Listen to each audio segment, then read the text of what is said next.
क्या आपको डेटा में इंटरेस्ट है? क्या आप सोच रहे हैं कि भारत में डेटा एनालिस्ट का भविष्य कैसा रहेगा? क्या यह करियर सही है? अगर आपके मन में ये सवाल हैं तो ये वीडियो आपके लिए है। नमस्कार दोस्तों, मैं हूं रोशन और आप देख रहे हैं आपका अपना channel data analyst IND YouTube channel. आज हम जानेंगे कि क्या डेटा एनालिस्ट बनना सही रहेगा, भारत में इसका फ्यूचर स्कोप कैसा है और कौन कौन से जरूरी सवाल इस फील्ड से जुड़े हैं। दोस्तों, आजकल हर जगह डेटा ही डेटा है। आपके फोन से लेकर आपके देखे हुए वीडियोस तक हर जगह डेटा जमा हो रहा है और इस डेटा को समझने वाले, उसका विश्लेषण करने वाले लोग हैं डेटा एनालिस्ट। इस वीडियो में हम जानेंगे कि कैसे ये डेटा एनालिस्ट इस डेटा की मदद से बिजनेस को आगे बढ़ाने में मदद करते हैं और कैसे आप भी इस तेजी से बढ़ते हुए फील्ड का हिस्सा बन सकते हैं। वीडियो को पूरा देखें क्योंकि लास्ट में मैं आपको कुछ बहुत जरूरी टिप्स देने वाला हूं जो आपको डेटा एनालिस्ट बनने के सफर में मदद करेंगे। चलिए शुरू करते हैं। सबसे पहले ये समझते हैं कि आखिर एक डेटा एनालिस्ट क्या करता है। क्या ये कोई जादूगर है जो डेटा को देखकर भविष्य बता देता है? जी नहीं दोस्तों, डेटा एनालिस्ट कोई जादूगर नहीं होता, बल्कि एक कुशल व्यक्ति होता है जो डेटा को समझता है, उसका विश्लेषण करता है और उससे उपयोगी जानकारी निकालता है। मान लीजिए आप एक ई-कॉमर्स कंपनी चलाते हैं। आपके पास हर दिन लाखों ग्राहकों का डेटा आता है। कौन क्या खरीद रहा है, किस प्रोडक्ट को ज्यादा देखा जा रहा है, किस शहर से सबसे ज्यादा ऑर्डर आ रहे हैं, ये सारी जानकारी डेटा के रूप में आपके पास होती है।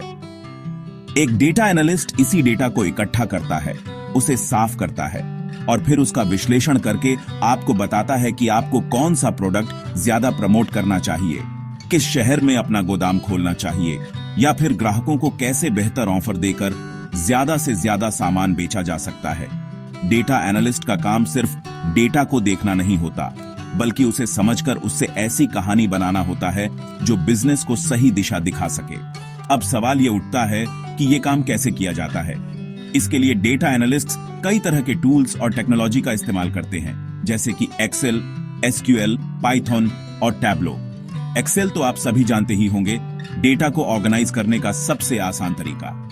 SQL की मदद से हम BDD डेटाबेसेस से जानकारी निकाल सकते हैं। पाइथन एक बहुत ही पावरफुल प्रोग्रामिंग लैंग्वेज है जिसका इस्तेमाल डेटा को एनालाइज करने और उससे नए इंसाइट्स निकालने के लिए होता है। और अंत में टैब्लो जैसे टूल्स की मदद से हम डेटा को ग्राफ्स और चार्ट्स के रूप में दिखा सकते हैं ताकि उसे समझना और भी आसान हो जाए। अगर आपको इनमें से किसी भी टूल की जानकारी है तो आप डेटा एनालिटिक्स के क्षेत्र में जल्दी ही अपना नाम बना सकते हैं। दोस्तों, आज के समय में डेटा किसी खजाने से कम नहीं है और जिस तरह हर कोई खजाने की तलाश में निकलता है, उसी तरह आज हर कंपनी को डेटा की सही समझ रखने वाले डेटा एनालिस्ट की तलाश है। भारत में तो डिजिटलाइजेशन की वजह से डेटा और भी तेजी से बिखर रहा है। हर कोई ऑनलाइन आ रहा है, चाहे वो खरीदारी करना हो, खाना मंगवाना हो या फिर पढ़ाई करना हो। ऐसे में banking, health care, ecommerce, finance, education, हर इंडस्ट्री में डेटा एनालिस्ट की मांग बढ़ती ही जा रही है। रिपोर्ट्स की माने तो 2025 तक भारत में डेटा एनालिस्ट की डिमांड 30% तक बढ़ने वाली है। यानी अगर आप अभी से इस फील्ड में आते हैं तो आपके लिए बहुत सी अपॉर्चुनिटीज होंगी। गूगल, अमेजन, टाटा, इन्फोसिस, विप्रो जैसी बड़ी कंपनियां हर साल हजारों डेटा एनालिस्ट्स को हायर कर रही हैं। और सबसे खास बात यह है कि इस फील्ड में सिर्फ टेक्निकल स्किल्स ही काफी नहीं है, साथ ही साथ अच्छी कम्युनिकेशन स्किल्स और प्रॉब्लम सॉल्विंग स्किल्स का होना भी बहुत जरूरी है। तो अगर आप एक ऐसा करियर चुनना चाहते हैं जिसका फ्यूचर उज्जवल हो, जहां आपकी डिमांड हमेशा बनी रहे और जहां आपको अच्छी सैलरी के साथ साथ ग्रोथ के भी काफी मौके मिले, तो डेटा एनालिटिक्स आपके लिए एक बेहतरीन विकल्प हो सकता है। दोस्तों, अब बात करते हैं उस चीज की जो शायद आपके लिए सबसे ज्यादा महत्वपूर्ण है, सैलरी। तो आपको बता दें कि डेटा एनालिस्ट की फील्ड में सैलरी काफी अच्छी होती है। एक फ्रेशर डेटा एनालिस्ट भी भारत में आसानी से 4 से 6 लाख रुपए सालाना कमा सकता है। और जैसे जैसे आपका एक्सपीरियंस बढ़ता है, वैसे वैसे आपकी सैलरी में भी इजाफा होता जाता है। 5 से 7 साल का एक्सपीरियंस होने के बाद आप 12 से 20 लाख रुपए सालाना या उससे भी ज्यादा कमा सकते हैं। सैलरी आपकी स्किल्स, एक्सपीरियंस, लोकेशन और कंपनी पर भी निर्भर करती है। लेकिन सिर्फ सैलरी ही नहीं, डेटा एनालिटिक्स में ग्रोथ के भी बहुत से ऑप्शन हैं। अगर आप चाहें तो आगे जाकर डेटा साइंटिस्ट या AI/ML इंजीनियर भी बन सकते हैं। ये फील्ड्स और भी ज्यादा चुनौतीपूर्ण और ज्यादा पैसा देने वाले हैं। डेटा साइंटिस्ट बनने के लिए आपको मशीन लर्निंग और स्टैटिस्टिकल मॉडलिंग में महारत हासिल करनी होगी। वहीं AI/ML इंजीनियर बनने के लिए आपको आर्टिफिशियल इंटेलिजेंस और मशीन लर्निंग एल्गोरिथम्स की गहरी समझ होनी चाहिए। तो कुल मिलाकर कहें तो डेटा एनालिटिक्स में आपके लिए कमाई और तरक्की दोनों के ही अच्छे ऑप्शन मौजूद हैं। दोस्तों, अगर आप सोच रहे हैं कि डेटा एनालिस्ट बनने के लिए आपको कौन कौन सी स्किल्स सीखनी होंगी, तो चलिए आज हम आपको बताते हैं कुछ जरूरी स्किल्स के बारे में। सबसे पहले बात करते हैं एक्सेल और SQL की। ये दोनों ही टूल्स डेटा मैनेजमेंट के लिए बेहद जरूरी हैं। एक्सेल में आपको डेटा को ऑर्गेनाइज करना, उसमें फॉर्मूला लगाना और बेसिक चार्ट्स बनाना आना चाहिए। वहीं SQL की मदद से आप बड़े बड़े डेटाबेस से जरूरी जानकारी निकाल सकते हैं। इसके लिए आपको SQL क्वेरीज लिखना आना चाहिए। अब बात करते हैं पाइथन या R की। ये दोनों ही प्रोग्रामिंग लैंग्वेजेस हैं जिनका इस्तेमाल डेटा एनालिसिस और ऑटोमेशन के लिए होता है। पाइथन ज्यादा पॉपुलर है क्योंकि ये सीखने में आसान है और इसके लिए बहुत से लाइब्रेरीज उपलब्ध हैं। डेटा को विजुअलाइज करने के लिए आपको पावर BI या टैब्लो जैसे टूल्स सीखने होंगे। इन टूल्स की मदद से आप डेटा को ऐसे ग्राफ्स और चार्ट्स में बदल सकते हैं जिन्हें कोई भी आसानी से समझ सकता है। इन सब टेक्निकल स्किल्स के अलावा आपको बिजनेस नॉलेज का भी होना जरूरी है। यानी आपको यह समझ होना चाहिए कि किस तरह डेटा का इस्तेमाल करके बिजनेस को फायदा पहुंचाया जा सकता है। अगर आप इन सभी स्किल्स को अच्छे से सीख लेते हैं तो आप एक सफल डेटा एनालिस्ट बन सकते हैं। दोस्तों, अब हम डेटा एनालिटिक्स से जुड़े कुछ ऐसे जरूरी सवालों की बात करेंगे जो अक्सर इंटरव्यू में पूछे जाते हैं। अगर आप इन सवालों के जवाब अच्छे से तैयार कर लेंगे तो आपका इंटरव्यू में सिलेक्ट होने का चांस बढ़ जाएगा। पहला सवाल है, डेटा क्लीनिंग क्या होता है और क्यों जरूरी है?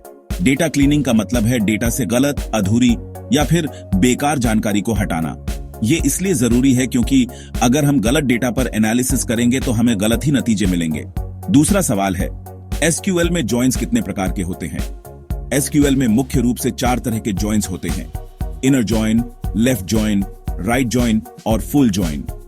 हर जॉइन का इस्तेमाल डेटा को अलग अलग तरीके से कंबाइन करने के लिए होता है। तीसरा सवाल है, पावर BI और टैब्लो में क्या अंतर है? पावर BI और टैब्लो दोनों ही डेटा विजुअलाइजेशन टूल्स हैं, लेकिन इनमें कुछ बुनियादी अंतर हैं। पावर BI ज्यादा पावरफुल है और इसमें डेटा को क्लीन करने और ट्रांसफॉर्म करने के लिए भी बहुत से फीचर्स हैं। वहीं टैब्लो ज्यादा यूजर फ्रेंडली है और इसमें ग्राफ्स और चार्ट्स बनाना बहुत आसान है। चौथा सवाल है, नॉर्मलाइजेशन और डिनॉर्मलाइजेशन क्या होते हैं? ये दोनों ही डेटाबेस डिजाइन के कॉन्सेप्ट हैं। नॉर्मलाइजेशन का मतलब है डेटा को अलग अलग टेबल्स में डिवाइड करना ताकि डेटा की रिडंडेंसी कम हो। वहीं डिनॉर्मलाइजेशन का मतलब है परफॉर्मेंस को बेहतर बनाने के लिए कुछ हद तक रिडंडेंसी को स्वीकार करना।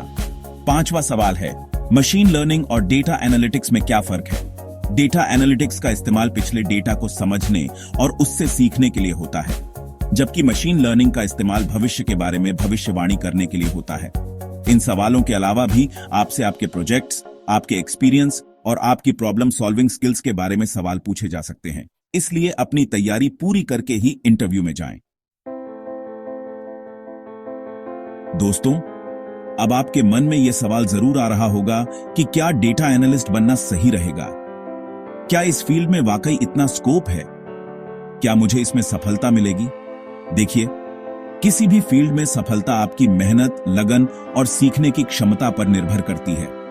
लेकिन हां, यह बात जरूर है कि अगर आपको डेटा से प्यार है, आपको नए नए टूल्स सीखने में मजा आता है और आप चुनौतियों को स्वीकार करने से नहीं घबराते, तो डेटा एनालिटिक्स आपके लिए एक बेहतरीन करियर ऑप्शन हो सकता है।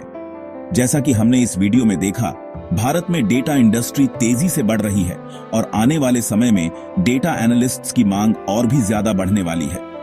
ऐसे में अगर आप अभी से तैयारी शुरू कर देते हैं तो आपके लिए शानदार अपॉर्चुनिटीज होंगी। डेटा एनालिस्ट बनने के लिए जरूरी नहीं कि आपके पास कोई टेक्निकल बैकग्राउंड हो।